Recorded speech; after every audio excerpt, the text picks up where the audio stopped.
Hari Bol Harshad Prabhu. Which verse was covered yesterday?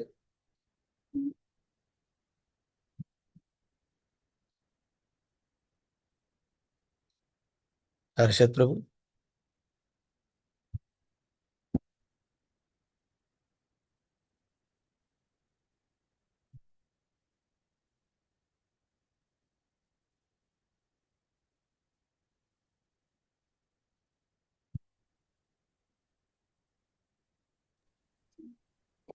ॐ नमो भगवते वासुदेवाय। ॐ नमो भगवते वासुदेवाय। ॐ नमो भगवते वासुदेवाय।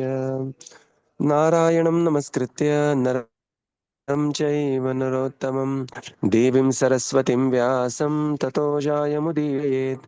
नष्टप्रायेषु अभद्रेषु नित्यं भागवत सेवया भगवतीरुत्तमश्लोके भक्तिर्भवती नैष्टिकी। ॐ अज्ञानतिमिरन्धस्य ज्ञानाञ्जनशलाकया चक्षुरुन्मिलितं येन तस्मै श्रीगुरवे नमः। श्रीचैतन्यमनोभीष्टं स्थापितं येन भूतले स्वयं रूपकदा मह्यं ददाति स्वपदान्तिकं। नमो विष्णुपादाय कृष्णप्रेष्ठाय भूतले श्रीमते Bhaktivedanta स्वामीनिति नामिने।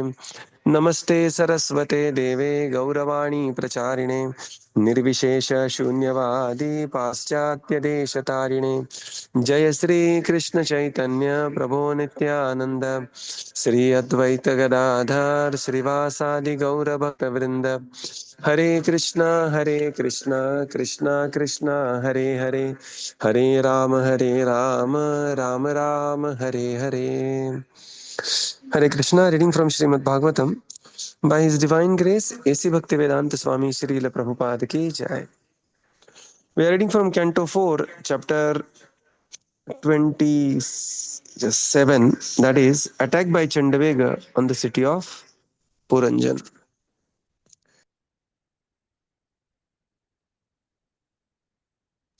So, where we have reached, Prabhuji? So 15, 16, 17, 18. Thank you. Yeah, 15, 16, 17, 18. We'll just quickly cover. ते चण्डवेगानुचरा पुरञ्जनपुरं यदा हेतुर् हेतुर्आरा आरेभिरेतत्र प्रत्यक्षेतात् प्रजागरः. Translation.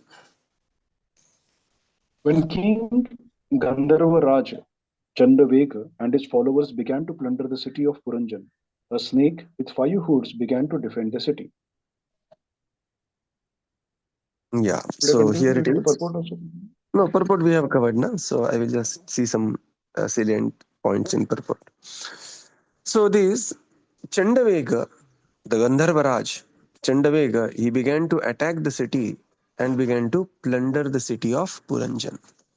And the snake, which is the five-hooded snake, and in the purport Srila Prabhupada explains, the five-hooded snake is the five airs that we have in the body, that is prana, apana, vyana, udana, and samana. So these are the five airs in the body, and that began to protect. And Prabhupada write, but after a certain age, one's energy will decrease, although one can with great strain work for 2 or 3 more years, perhaps up to 55th year, right? The final year for the retirement. So what it means is that energy is eventually going to decrease, and we have to uh, slowly. One thing is about think about retirement, and second thing is the vital human form of life should be utilized in the service of the Supreme Lord. So I mean, I was just talking to Anand Prabhu's father, Anandullah Prabhu's father, and he was describing that how the pranayam is so very useful, right? And here we are talking about this pancha prana. He does like 45 minutes of pranayam every day. What's your age, Prabhuji? 85. 86. 18 July 86. Acha, oh, very nice. So pranayam has helped him in a big way. That at the age of 86, touchwood, Krishna willing, he is doing things on his own. So controlling prana, and especially prana to pranayam, I cannot speak on this with any authority because I personally have to do pranayam. But he was very strongly, he's a very strong proponent of pranayam and daily practice of pranayam. Text 16. ससप्तभिर्शतैरेको विंशन्त्यां च शतं समाः पुरञ्जनो पुराध्यक्षो गन्धर्वैर्युध्यते बली. Translation. Translation: The five-hooded serpent, the superintendent and protector of the city of King Puranjana, fought with the Gandharvas for 100 years. He fought alone with all of them, although they numbered 720. Yeah. So this five-hooded snake, that is Panchaprana, the superintendent and the protector of the city of King Puranjan, fought with the Gandharvas, Hare Krishna, for 100 years. And he fought alone, although the soldiers he was fighting were 360 days and 360 nights. Srila Prabhupada mentions in the purport, 360 days and 360 nights become 720 soldiers of the Gandharva, that is the time. And one has to fight these soldiers throughout one's lifespan, beginning with birth and ending at the conclusion. Right. So it is, Srila Prabhupada mentions that here, although one does not want to leave the body, the attack of the Chandavega, attack of the time on the body will always be there, and both the days and night they will be attacking. Text 17. क्षीयमाने स्वसम्बन्धे एकस्मिन् बहुर्युधा चिन्ताधरां जगताम् आर्तस्रराष्ट्रपुरबान्धवः. Translation. Because he had to fight alone with so many soldiers, all of whom were great warriors, the serpent with five hoods became very weak. Seeing that his most intimate friend was weakening, King Puranjana and his friends and citizens living within the city all became very anxious. Yeah. So Narad Muni is very beautifully in this allegorical story of King Puranjan Akhyan. He is describing to Prachina Barhi that because this Panchaprana, this snake which was protecting the city, was fighting alone with so many soldiers day in, day out, right?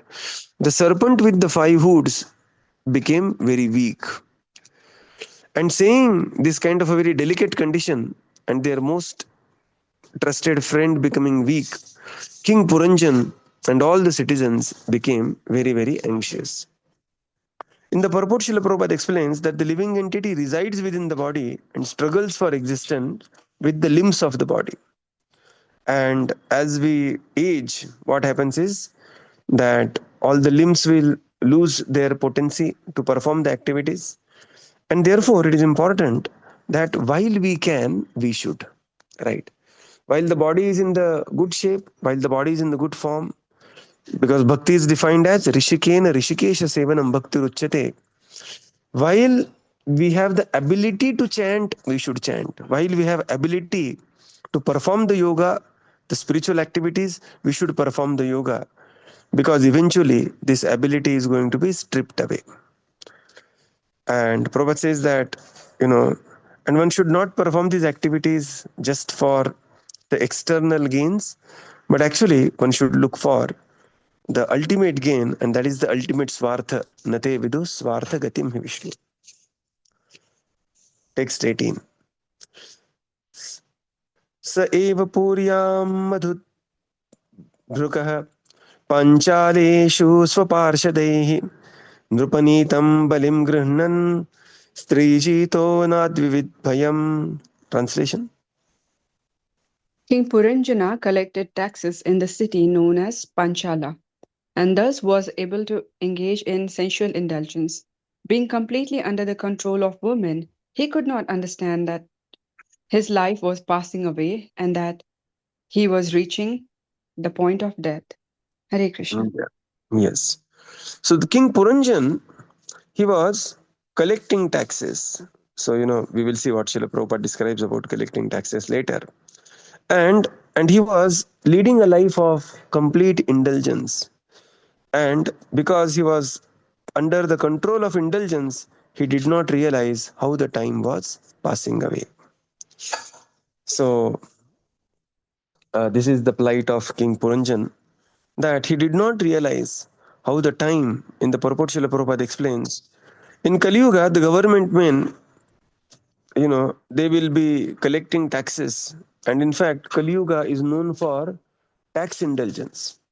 Later, when we study Srimad Bhagavatam 12th canto, which describes about the symptoms of Kali Yuga, the description is Dasyu Rajakuleshu, right? They will exact so much taxes that citizens will run to the forest simply to avoid the taxes. This is the description of Kali Yuga. And of course, uh, many of us, we are diehard Modi fan and everything, but the kind of taxes we pay is phenomenal. First, we have income tax, and then we have GST, and there is a tax on everything, literally. So, this is one symptom of Kali Yuga. And financially, taxes are there because of, the misspending by the government. And misspending is there because of the lawlessness, which is the symptom of Kali Yuga, and it is only going to increase. And that, Bhagavatam very beautifully describes in the 12th canto of Srimad Bhagavatam.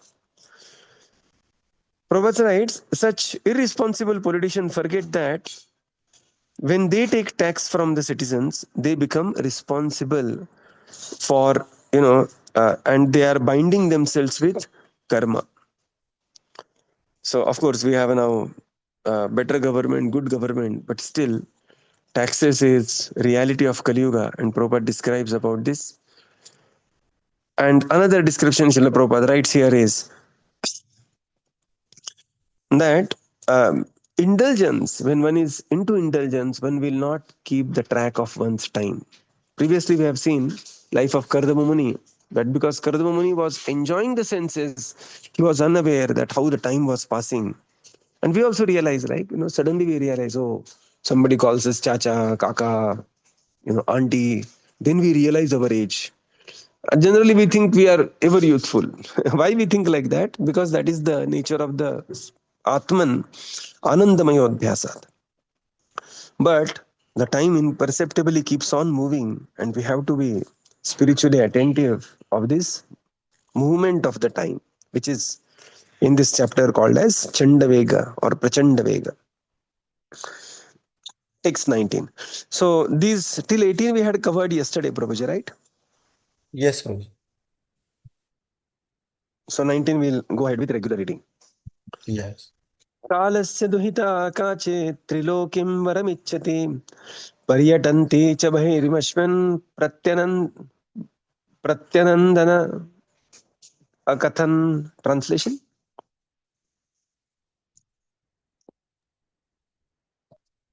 My dear Translate. King Barishad, at this time, the daughter of Formidable Time was seeking her husband throughout the three worlds. Although no one agreed to accept her, she came. Purport.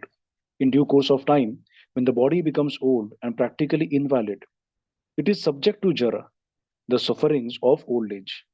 There are four basic kinds of suffering: birth, old age, disease, and death. No scientist or philosopher has ever been able to make a solution to these four miserable conditions. The invalidity of old age, known as Jara, is figuratively explained here as the daughter of time. No one likes her, but she is very much anxious to accept anyone as her husband. No one likes to become old and invalid, but this is inevitable for everyone. Hare Krishna. While Prachandavega, he was attacking the city, the daughter of the formidable time was seeking her husband. She wanted to marry. And what is the daughter of formidable time? The daughter of the time, her name is Jara. Jara, that is old age. In the purport, Srila Prabhupada explains that in the due course of time, the body becomes old and practically invalid. Right? And therefore, it is very important for a devotee to take care of their body. Because body is the sadhan to perform sadhana so that we can attain sadhya. Our sadhya is Krishna prema. Sadhana is, the Rishikesha Sevanam. We have chanting of the mantras, we have reading, and everything needs body, right? So we have to keep it, taking care of the body is the sacred duty of a devotee, because the body is engaged in the service of the Supreme Lord. Otherwise, in the material world is characteristic by four types of suffering: Janma, Mrityu, Jara, Vyadhi, Dukkha, Dosha, and Darshanam. And Prabhupada says we may find solution to so many different problems, but nobody has found solution to Janma, Mrityu, Jara, Vyadhi. And here, the Jara, the old age, is explained as the daughter of the time. So as the time passes, what happens is that we are becoming old, and the old age is going to come. Prabhupada says we become invalid, and it's very difficult to perform the activities and devotional service when one is becoming old. So I'm sitting with Anand Prabhu's father, who is 86 years old, and he's chanting 16 rounds every day, and he is crediting a lot of this to daily practice of pranayam and yogasana and everything. He walks every day for almost like 1.5 kilometers at the age of 86, and then does 45 minutes of pranayam, and that's fantastic, right? So we as a devotee, we have to take care of our body. Devotees generally, they are busy and nowadays everybody, we are busy in so many things that body many times becomes the last priority. But where we reside, what is our address? What is our address? Hmm? Ah, our address is Body. not Bangalore. Our address is not classic. This thing. Our address is not some uh, D, 304 or this. Our address is our body. Okay, and therefore we have. And what is bhakti? Bhakti means engaging body in the service of the Lord. That's what the definition of bhakti is. Rishikesha sevanam bhakti ruchyate. So if we do not take care of the body, what kind of bhakti we can perform? Right. So for a devotee, taking care of the body is part of devotional service. One should not get stuck in the body, in the sense that one is giving a lot of time to body and forgetting to engage in Krishna's service. But the point is, it is very important to take care also, so that we can perform devotional service very well. Text 20. दौर्भाग्येनात्मनो लोके विभृता दुर्भगेति सा या तुष्टा राजर्षये tu Britadat Purave Varam. Translation. Translation: The daughter of time Jara was very unfortunate. Consequently, she was known as Durbhag, ill-fated. However, she was once pleased with a great king, and because the king accepted her, she granted him a great benediction. Purport: As Bhaktivedanta Thakur sings, Saba Sukha Bhagala, all kinds of happiness disappear in old age. Consequently, no one likes old age or Jara. Thus, Jara, as the daughter of time, is known as a most unfortunate daughter. She was, however, at one time accepted by a great king, Yayati. Yayati was cursed by his father-in-law, Shukracharya, to accept her. When Shukracharya's daughter was married to King Yayati, one of her friends named Sharmishta went with her. Later, King Yayati became very much attached to Sharmishta, and Shukracharya's daughter complained to her father. Consequently, Shukracharya cursed King Yayati to become prematurely old. King Yayati had 5 youthful sons, and he begged all his sons to exchange their youth for his old age. No one agreed except the younger son, whose name was Puru.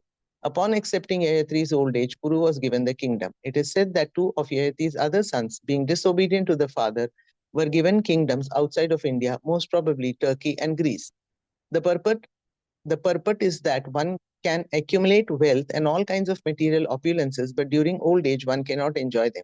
Although Puru attained his father's kingdom, he could not enjoy all the opulence, for he had sacrificed his youth. One should not wait for old age in order to become Krishna conscious. Due to the invalidity of old age, one cannot make progress in Krishna consciousness, however opulent he may be materially.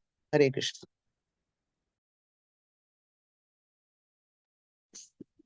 So here, the daughter of time, Jara, was very unfortunate. Durbhageti. And this ill-fated daughter, she was accepted once by a great king, Yayati.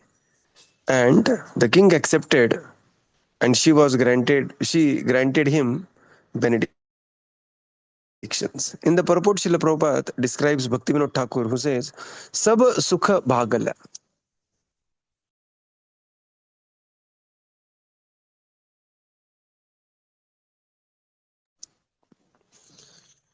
So all kinds of happiness disappear in old age. So this is, we have seen this recent some days back. We were seeing Ratan Tata ji, or some big personalities.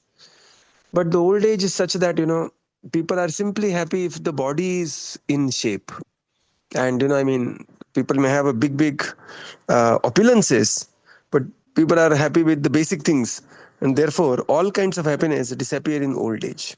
And this daughter of time, Jara, who is known as most unfortunate daughter, she was once accepted by Yayati. And Srila Prabhupada now narrates the story of Yayati, which we are going to study later in the later cantos of Srimad Bhagavatam.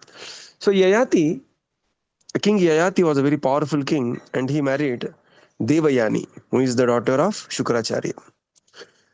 And Shukracharya was actually he was acharya for the king, but the king's daughter Sharmista, she also got attracted to Yayati, and this angered Shukracharya, and Shukracharya cursed Yayati to become untimely old, and the Jara was awarded to this king.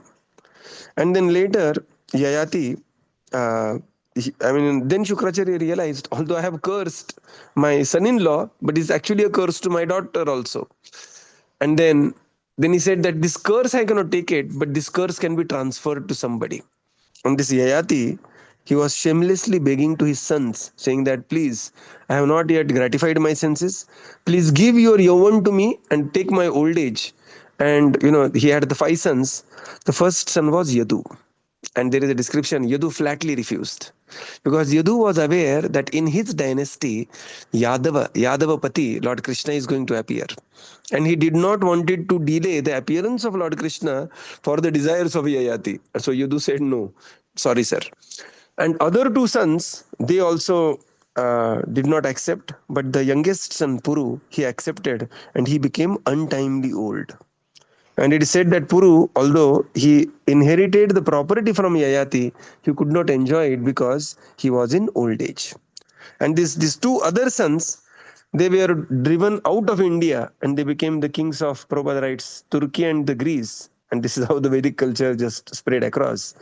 So the purport is that, Prabhupada writes, one can accumulate wealth and all kind of material opulence, but during the old age, one cannot enjoy them.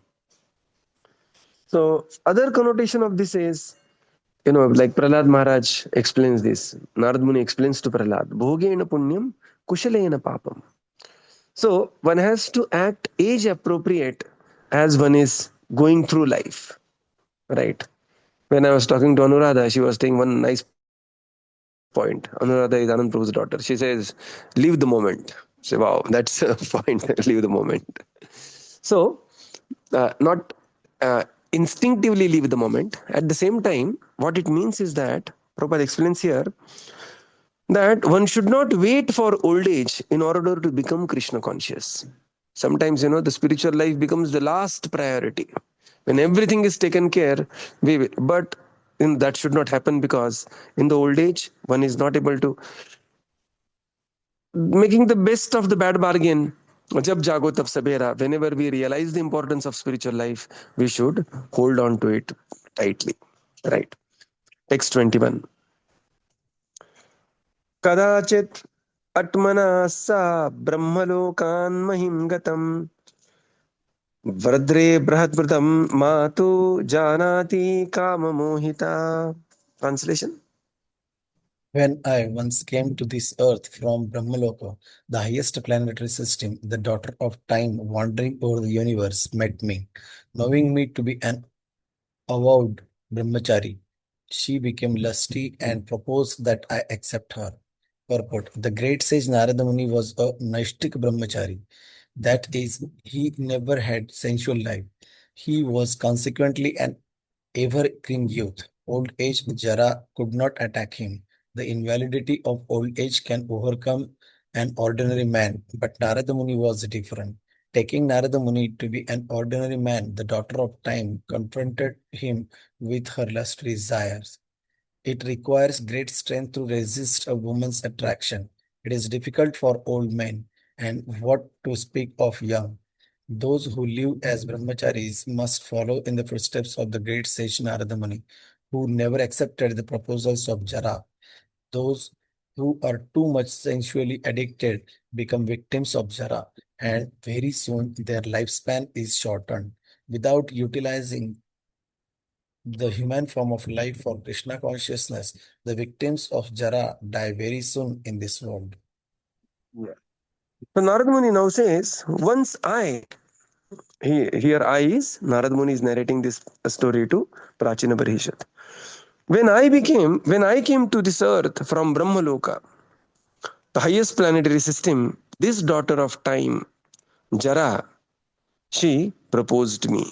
And knowing that he is avowed brahmachari, Jara wanted to marry Narada Muni. So, in the purport, Srila Prabhupada explains that the great sage Narada is an Aishtika brahmachari and therefore he is ever youthful. So, it is that, to the degree we do not exploit the senses, to that degree one can maintain one's youthfulness. Right. Of course, again, application of all this has to be very age appropriate. At the same time, as we age, it is very important that we get attracted to the higher truths. Vishya Vinivartante, Bhagavad Gita says, Niraharasya dehina rasovarjam rasopyasya param drishtva nivartate. When we attain the higher taste in the spiritual activities, then the lower tastes of the material activities will slowly, eventually fade away. Not abruptly, as per the age appropriate. And Prabhupada writes, Narada Muni is an Aishtik brahmachari, and therefore all the brahmacharis, Prabhupada is especially writing for should take lessons from this Narada Muni. And why only brahmacharis? Everybody has to take lessons from this. Otherwise, excessive sense indulgence can expedite our vardhakya or the attack of Jara. Right. So, 143. So this is how Narada Muni is describing. Now we have seen the Chandavega. So it's a very beautiful story. What has happened is Prachina Barhishat is a king and he is extremely attached to his kingdom and performing too many animal sacrifices. Narada Muni, his position in the society, is not giving direct instructions, but he's telling him an allegorical story, indirect way, and he's telling the story of King Puranjan, that there was a King Puranjan who resided in the city of 9 gates. And that literally means that, that every living entity who is residing in the body is called as Puranjan. And through this story of Puranjan, Narad Muni is, indirectly preaching Bhagavad Gita to Prachina Barhishat. So we will conclude here and continue tomorrow. Srila Prabhupada ki jai, Jai. Gaura Bhakta Vrinda ki jai. Thank you, Jai. Prabhupada. Thank you, everyone. Hare Krishna. Thank you. Thank you, Prabhupada. Thank you, Prabhuji. Thank you, everyone. Hare Krishna. Thank you, Prabhupada. Thank you. Thank you, Prabhupada. Thank you, Prabhupada. Thank you, Prabhuji. Hare Krishna. Thank you, Prabhuji. Hare Krishna. Hare Krishna, Prabhuji. Yes, Prabhuji. Hare Krishna. Prabhuji, all this episode was written here and we are just listening. So आपण कसं लहानपणी काल्पनिक गोष्टी जसं how we apply our own self असं आपण चांदोबाच्या वगैरे गोष्टी वाचायचो लहानपणी ते कसं काल्पनिक होते. Right. Yeah. So when Bhagavatam says it is kalpanik, it is allegorical, then it is allegorical. People sometimes they mistake that everything spiritual is kalpanik. Right. So that is not the case. Narada Muni, when he says this story, Bhagavatam also describes that this is the kalpanik story explained by Narada Muni to Prachina Barhishat so that he will become spiritually interested. But generally what people mistake do, they take everything to be kalpanik. Right. So that is the mistake. Right? Yes. We'll conclude here. Hare Krishna. Thank you very much.